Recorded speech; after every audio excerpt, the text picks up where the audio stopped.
Welcome to Cadence Design Systems Fidelity Tutorial Tuesday, where we show you how to use our fully integrated environment Fidelity in short videos of a few minutes.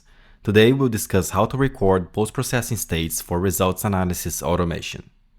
Fidelity 2025.1 supports Python post-processing state recording in the results analysis context. This feature enables recording a complete post-processing state including probes across all views. It captures essential data and displays settings to ensure consistent, reproducible, and shareable analysis. Take for example the simulation of this turbo compressor, which has been post-processed with the user interface to show color contours, streamlines, meridional average, and relative velocity in the blade-to-blade view. Our goal here is to record this state of analysis for use in future simulations for equivalent configurations of this turbo machine.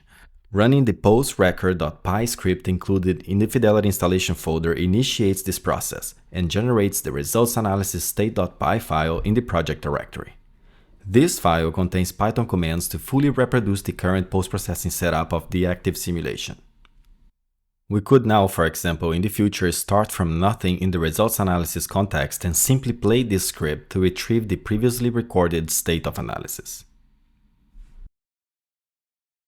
Thank you for watching. If you like this video, be sure to click the thumbs up button to subscribe to our channel for more upcoming content like this. If you have any questions or suggestions for future videos, please drop us a line down below or connect with us on LinkedIn, which is linked in the description. Thank you all and have a great Tuesday.